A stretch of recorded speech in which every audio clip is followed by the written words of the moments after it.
Hello everyone, back tuning into today's video, doing the first seasonal model roundup for winter of 2015-2016 today. So we're going to get around 9 long-range seasonal models together and see what they're showing at this early stages on this, but we're going to see what they're showing for the coming winter in today's update. Couple of models that we've not got for this update because they don't go to the required time frame. So we've not got the JMA, the Japanese model. We've also not got the Russian model. Those two will be coming on stream sort of next month. But we've got all the other models, and we're going to have a look through for today's video. It's going to be a little bit of a long one, so I'm going to come to chat and a cup of tea and maybe a few biscuits here for a little while. But I'm going to try and keep it shorter than the sort of 30-minute videos that we've been doing for the past few Sundays. So hopefully it'll be a little bit shorter than those ones. Now, before we get on with that, just very quickly to mention the ads. There's links to articles on all of the pages at Gaz.vid, so you have a browse through the widgets and click through the links. You'll be helping to pay for the website. Thanks so much for doing that. There's also video ads on most of the pages. They open out within the content, and then when you've watched them, they'll close back up again. It's all helping to pay for the website, so thanks so much for getting involved. And thanks for doing that. The links to these websites can be found, or most of them anyway, not all of them, but most of them are on the links page. So just click through if you want to see any of these charts for yourself. And just say enjoy the video really. This is the first sort of snapshot in terms of the seasonal models that we've looked at this season. We'll do 2 more after this, of course, in October and in November as well. But just enjoy the video, and it'll be kept at Gaz.vid indefinitely, so you'll be able to come back and watch it on the winter forecast page whenever you want. So let's get on with it. We're going to start off with the Brazilian model first of all. So we're going to see the 500 millibar heights from Brazil.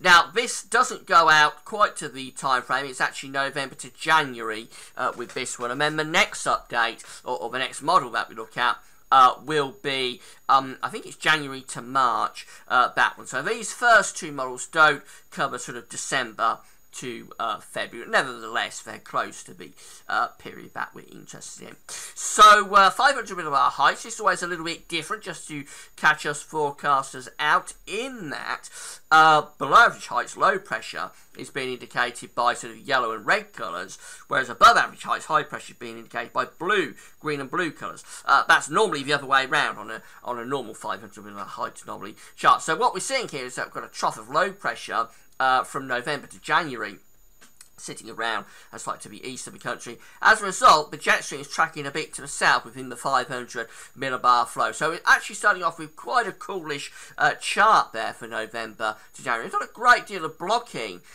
being seen over the northern latitudes, but nevertheless, that is a displaced trough sitting a little bit to the east and northeast of the country. So as a result, the temperature anomaly for this period, November to January, not quite the winter period, but the temperature anomaly for November to January is coming out a bit cooler than average with those blue colours just there. In terms of the precipitation anomaly, it's coming out a bit wetter than average. You expect that, of course, with a trough of low pressure to be close to the country. So we start off with a pretty cool and pretty unsettled looking model for early winter. As I say, this doesn't go up to February, but certainly the first part of winter, November, January, looking pretty cool, quite unsettled. There will be wintry potential, I would assume, in with that.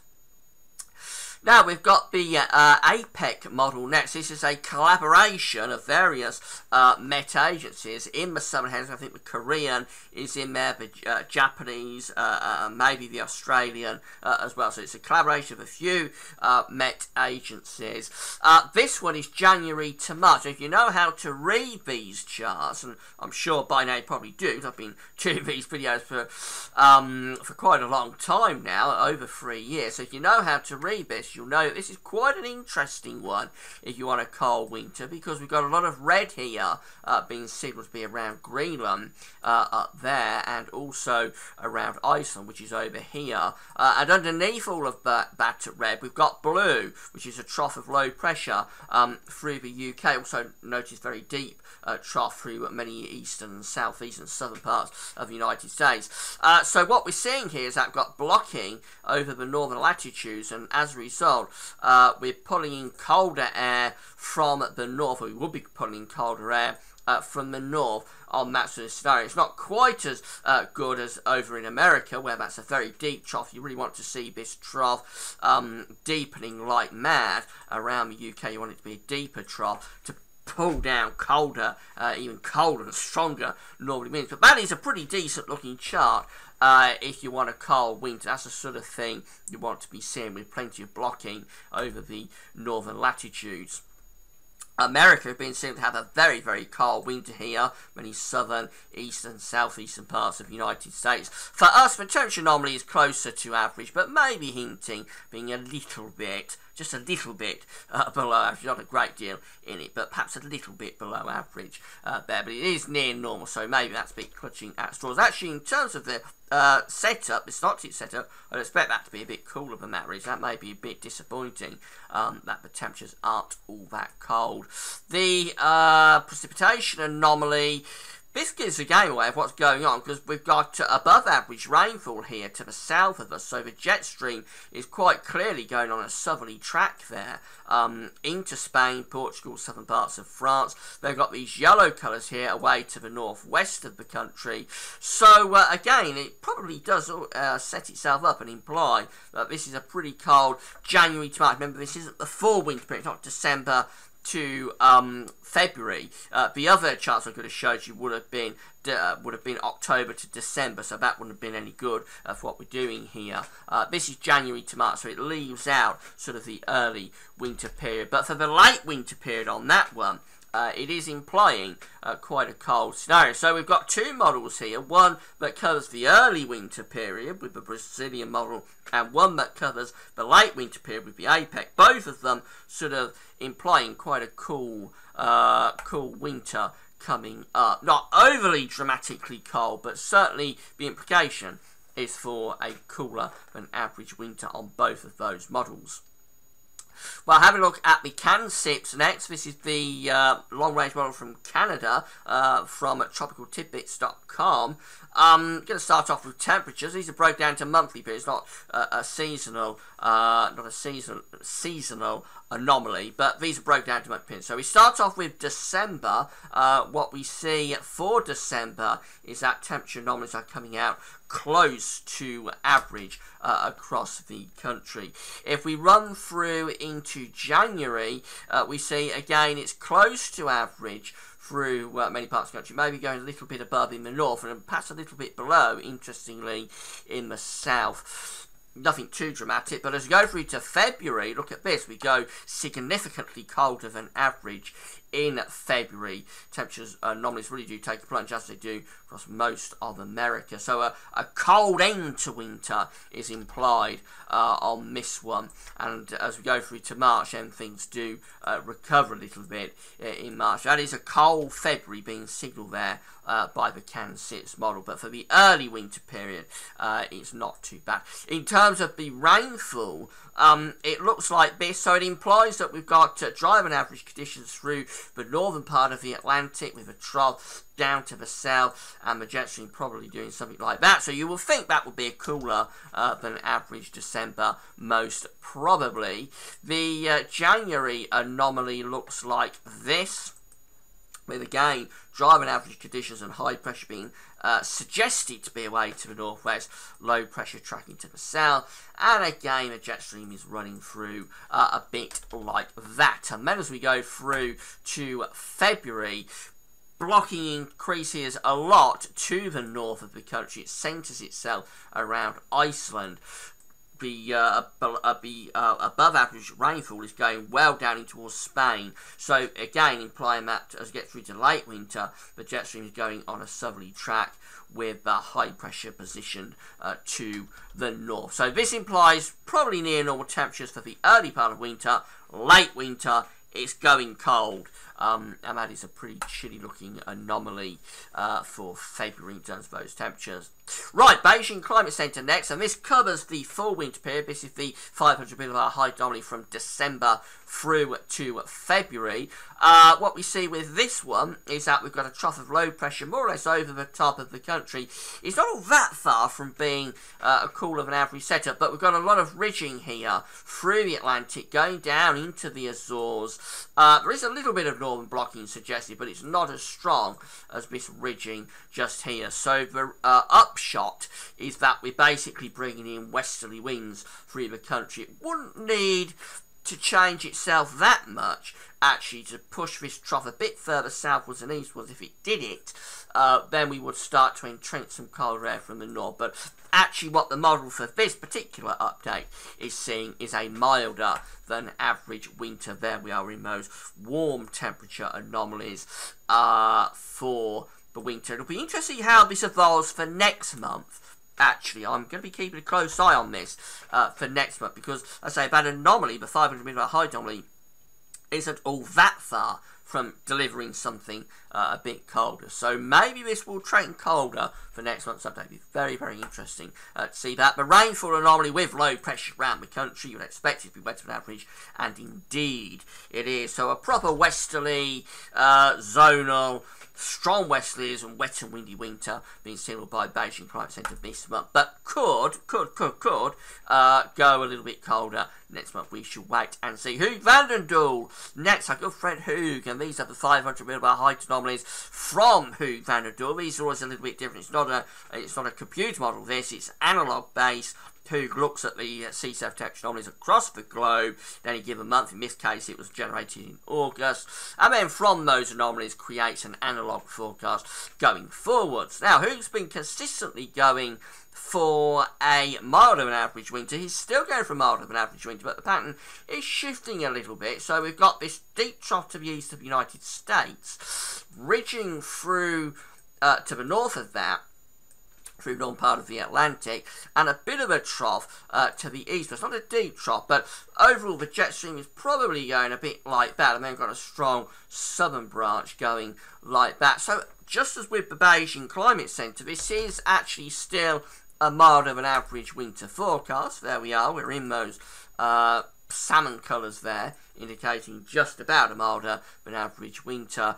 But again, it wouldn't take all that much of an adjustment, actually, for that to be colder. So once again, let's wait and see what Hugh is showing next month. But on the face of it, it's a milder and wetter than average winter being signalled by Hugo van der Doel, just as with the Beijing Climate Centre. CFS V2 next, and this has been consistently a horror show over the past few months when we've been doing the CFS 6 months look ahead, so I'm sure you've been watching them. Been consistently a horror show for anybody wanting a colder average winter. Very good, of course. You want a milder than average winter. Of course, you have to take on board that some people watching this do want a milder than average winter. So it's been good news from CFS V2 for you if that's what you want. And it's still a bit of a horror show, really, for this update. So this is the 700 millibar height anomaly for December to February. And where we've got the trough of low pressure out to the northwest, but the main thing is this big ridge here through the Mediterranean, because what that's doing between the low pressure up here and the ridge down here, it's pulling up very mild air from the southwest, from the tropics, from the tropical part of the Atlantic, most probably. So that is a very mild winter pattern, and you'll not be surprised by the temperatures to see that most of Europe is bathed in very warm temperatures. Actually, we are just about the coolest part of Europe up here. We're only sort of a bit above average down in the south and near normal elsewhere, and compared to the bulk of the European continent, we're actually not doing too bad in terms of temperature being a little bit cooler, because that is an insanely mild looking winter for December to February. Of course, the jet stream is going rather like that, pulling the air out of the Azores, out of the tropics. That's the reason going for such a mild winter. Also going for a wetter than average winter as well. So the UK, many parts of Central Western Europe, wetter than average. Again, it's not a surprise because the jet stream is going through like that, probably quite a strong jet stream as well. So, well, it's a bit of a mixed bag so far, isn't it, with these models? Some of them looking a bit colder, some of them looking a bit milder. In the case of CFS V2, very mild winter being signalled. This is the experimental NASA model next. These are 500 millibar heights for the winter. This is a good one if you want a cold winter. Look, got all this red up here around Greenland. That's always a good sign with these charts. If you get red up there, you've got blocking. We've got a trough of low pressure with these blue colours underneath it. So we would be opening the door to northerly and northeasterly influences on that. I think I gave you a little sneak peek of this at the end of last week's winter update, so you have seen this before. The temperature anomaly then is coming out colder than average, a cooler than average winter being signalled there. Very good if you want temperature to be below average with risk of some frost and snow. Not a severely cold winter, have to emphasise that. And in terms of the rainfall anomaly, near normal, it's drier than average in the north. That's because we've got blocking going on up here, and it's wetter than average down to the south. So this is telling us, again, the jet stream is on a southerly track with that one.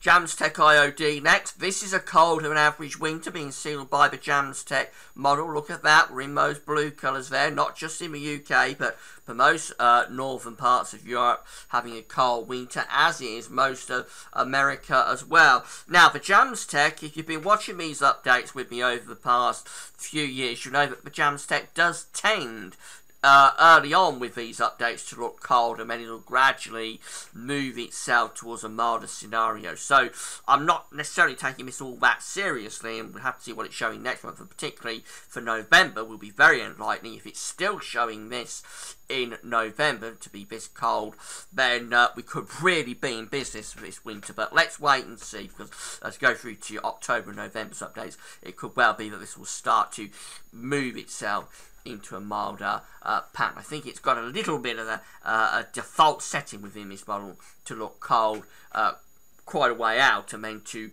moderate it as you go forwards to the time period.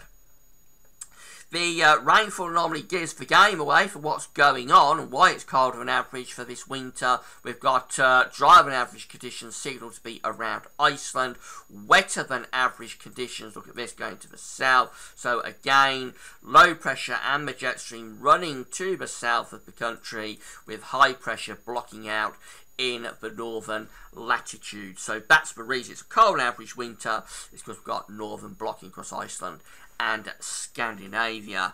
And there are a few models indicating this scenario, so let's not discount it. I don't want to do that, because as we've gone along with this, there are quite a few models in the pack but are suggesting that we get a southerly tracking jet stream, which isn't far away, for example, from what the NASA model is showing. And then finally, our own UK Met, we're at the end now, and this is the sea level pressure anomaly for the winter from the UK Met. And this has been talked about a lot on social media and on the forums, because it's a bit of an eye-opener. It's going through colder than average winter. Look at that, we've got high pressure, it's been said to be centred around Iceland, trough of low pressure through Europe and going to the south of us, and that would allow the jet stream and the flow to, well, the flow would be going from the northeast and the north, and the jet stream would be running to the south like that, and we open the door to those northerly winds. So the UK Met is in the cold camp for this update, and that is quite important, because the UK Met doesn't very often go cold, and when it does, you do have to really take notice of it. So it is in the cold camp for this update, and the temperature anomaly, of course, is coming out cold on average, up to a degree below average for the winter. And the precipitation anomaly, it indicates a drier than average winter to the north. That's where we've got the high pressure course around Iceland. For many parts of the UK, actually wetter than average, and of course with a trough of low pressure sitting to the south and the east, and cold temperatures. Some of this precipitation that we see here would be snow. I'll say no more about that. So, well, it's a bit of a mixed bag, but I think really going through all of these models, we're probably favouring colder than average, would you believe, for this first update. There's more models in here That's colder than average compared to those with a milder than average. So if you want to call winter, it's a pretty good starting point. We'll see where we go next month. Crucially, we'll see whether the JAMSTEC and the UK Met back away from these colder winter ideas, and whether the Beijing Climate Centre and the CFS V2 starts to move towards a colder winter scenario. So somewhere we may meet in the middle with all of this. That could be in November, but it's going to be really, really interesting to see where things go next month. Right, next week we're doing the 4th winter update, so we'll be looking at various things, solar activity, Siberian snow cover, see what's happening with El Nino, all of that kind of thing. So come back for that next week. How long have I been going on for with this one? 20 minutes. I've managed to get it down away from half an hour. I've got it to 20 minutes. That's more in line with what I hope to do with these updates. So, well, what's left for me is for me to say goodbye, and I hope you enjoyed the video. That's all for now. Thanks for watching.